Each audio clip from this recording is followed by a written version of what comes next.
In this episode, our character makes it through Heide's Tower of Flame, and we almost feel like we've been here before, so watch on and you'll discover the origins behind this place and the beings within it. So back in Majula, we had two paths open to us. One was to the Forest of the Fallen Giants, which holds the story of the war with the giants that happened a long time ago. The other path is down through the far gate, down a drain tunnel which leads out into Heide's Tower of Flame. Heide's Tower of Flame. We'll travel here first. It is familiar to us, after all. This city is the remnants of a civilization that sank into the sea long ago. So long, in fact, that nobody even remembers if Heide is the name of a kingdom, or if it's the name of a continent the kingdom was built upon. We see two structures that remain. One is the cathedral, which bears resemblance to a kingdom long past. And the other is the Tower of Flame itself, a lighthouse risen in stark defiance of the ocean that leveled the rest of Heide.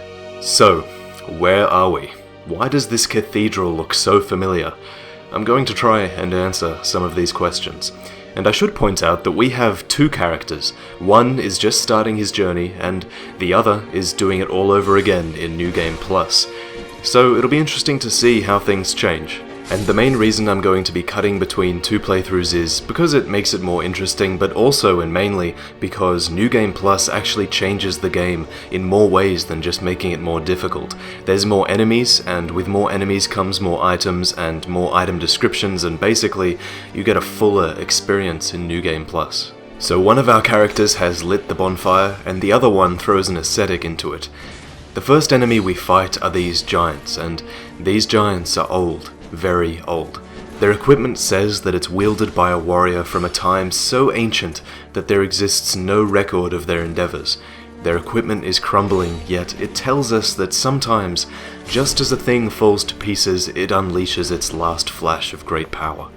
They're a reflection of the place they exist within, this city of Heide with a tower and a cathedral which still stand and still function in defiance, even though the city is crumbling. The second giant wields a mace, and we have a bit of trouble taking him out, but he drops something particularly interesting, and this is our first hint that Heide is more than it seems. The second giant is guaranteed to drop sublime bone dust. This can be burned in the Majula bonfire to make your Estus flask more powerful, but first, let's learn some more about it. This dust is charred, ashen bones. They say these are the remains of a saint who cast himself into the bonfire, but we'll never know for sure, for soot and ashes tell no story. So who was the saint who cast himself into the bonfire? Well, who do you think of first? If you've played the first game, was it Lord Gwyn? Solaire? Someone who linked the fire in a previous age? It could be any of these people, and this is an example of the lore you build for yourself. I can't tell you what's right, you come up with your own story. This brings me to one thing I want to talk about with Heide, and hell, the entire game in general. Drangleic reflects Lordran in many ways. The journey you take is similar, the souls you find are similar, some of the areas are even similar. For example, we just talked about the Sublime Bone Dust and the saint who cast himself into the flames. Does that mean it's Lord Gwyn or Solaire? Maybe. But it could just as likely be someone like them, maybe another chosen undead who existed in an age before Lordran and this one. What I'm trying to say is that not only does the spirit of the first game live on, it repeats itself. And there's a lore reason for that, and I'll talk about it in later episodes, but just for now, I think you should bear that in mind. So our hero makes it to the Dragonrider, who blocks a path in Heide. We could have run past these slow, crumbling giants, but that's what the developer wants you to do. This game wants you to run through like you would in Dark Souls, and it wants you to miss these levers that raise the platforms in the boss room. And these platforms make the boss so much easier, you can't fall off anymore. It's a level that wants to punish you for running through and not taking out the old giants. But our character is patient, and the Dragonrider is easier because of it. The Dragonriders are faithful servants of King Vendrick. They rode into battle on Wyrms, which I suppose are a type of dragon. This is an elite group, and many who train to become a Dragonrider are torn apart by the dragons they attempt to command. Luckily this Dragonrider is alone, and he's so much easier because of it. Like every other heavily armoured enemy in this zone, it's much easier to take him out with a crushing weapon, and luckily we have a mace. His halberd is easily dodged, and it isn't much of a threat to you if you stay really close to him and avoid the blade. And after the Dragonrider is vanquished, we go upstairs and light the bonfire. We should leave now, but there's still one place we need to see. The cathedral. Before we go though, we see a human praying in this deserted place, and maybe her miracles will help us with what's to come. Are you from these parts? My name is Licia. I have come to spread the art of miracles, a practice of which I am a disciple. I'd heard awful rumors about this place, and I'm afraid they were all true. The king, gone. The earth, ravaged. Sometimes I fight the urge to pack up and go back home. It is... well, I must do this. And being out here all alone only makes this a more fitting test of my fortitude. I expected this cathedral to be bustling, but there's hardly a soul to be found here. Without any goings-on, I'll have to move soon. To a place I could help the gullible by teaching the good word. This next fight gives us another hint about the true nature of Heide, the old Dragonslayer. Ornstein appears before us again. This is one of those moments that I honestly hope you experience in-game without having it spoiled for you, and I'm sorry if I did that. When you see him, it's a bit of a shock. Ornstein's changed, but he's also the same. The biggest difference is that he doesn't have Smo with him. I guess he died of diabetes or something. Anyway, so many questions. Are we fighting the real Ornstein now, or were we fighting a false Ornstein in Lordran? His soul and item descriptions simply say that this is a being reminiscent of the Dragonslayer. You might have your own theories, and they're probably just as valid as mine. So, to explain my theory on Ornstein, I finally have to explain my entire theory behind Heide's Tower of Flame. So this area looks like Anor Londo, but I don't think it's the Anor Londo of the past, nor do I even think that Drangleic is in the same geographical location as Lordran. The devs said that this game takes place in a different land, and I choose to believe them, for now.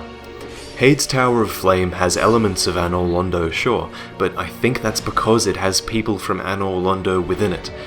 We know that many kingdoms have risen and fallen since the events in Lordran in the first game. A couple of NPCs tell us this information, and we'll get to them eventually, but this explains why the origins of Heide are lost in time, and here's why I think Heide bears resemblance to Anor Londo. As the flame was fading in Lordran, many of the gods in the first game started to abandon the kingdom. We know this from the item descriptions, and the most noteworthy of these desertions was Gwyn's daughter Guinevere and her husband Flan, the god of flame. I'll just let that sink in for a moment. It could be that the Tower of Flame is a homage to Flan, the god of flame. And it could be that the architecture and the style of this place is based off the design that Guinevere brought with her when she founded a new kingdom. This design might have been all she knew. It also partly explains why Ornstein is here, since he was assigned to the task of protecting the Princess of Sunlight, Guinevere. So who was the Ornstein we fought in the first game? Well, the Ornstein guarding the illusion of a princess in Anor Londo could also be an illusion constructed by Gwyndolin, although I don't really like this theory much since he felt pretty real when he was stabbing me with his spear hundreds of times. And yeah, there's just so many questions surrounding Ornstein that I can't say much for certain. He no longer even uses lightning to take you out, which is interesting. We know that dragons are weak to lightning, yet he resides in a kingdom where his allies actually ride dragons. I can't imagine he's too happy about that. But that assumes that Ornstein is still sane, because he now uses dark magic, which makes us think of his brother-in-arms, Artorias. It seems like he has more control over the abyss magic than Artorias did, but has he become corrupted by the dark like Artorias was? Or has he simply chosen to use it willingly since lightning isn't useful to him anymore? One of the above could be true, and I could be missing something. For now, I'll say something that doesn't have that much counter-evidence, that the old Dragonslayer we fight here is a false idol of Heide, and we'll leave it at that. This guy right here is Targray, who oversees the Blue Sentinels. Transient being, this is no place for one such as you. Be gone. You are not needed. The Blue Sentinels are a covenant that hunts down the guilty. Once we find a token of fidelity, which is an item you get for invading, we become eligible to join his covenant. The Sentinels of Blue invade the guilty with the cracked blue eye orbs, and in the future we're going to try and do this. The Sentinels believe in an absolute good and an absolute evil. Targrey comes across as condescending, but he simply has this unwavering faith in his own actions and his covenant. If you don't meet the requirements, you don't get an audience with him. No matter how hard I tried with this video, I can't cover all the valid speculation myself, so I'm going to pass the torch on to you guys. Debate in the comments section and maybe link this video on some forums and discuss the same questions I had here about Heide's Tower of Flame, because I can't possibly give you all the answers, and I would love to see you come up with your own. But this is my story, and I hope you enjoyed it. I've removed unskippable ads, mid-roll ads, and post-roll ads from this video, and that's because of the 400 plus people who kindled this channel. These people are making my videos better for everybody, and that's awesome. Click the bonfire to find out more. In the next episode of Story Mode, we'll focus on the Forest of the Fallen Giants. We discuss King Vendrick's war with the Giants and a curious, hidden artifact found in Majula. I'll see you next time.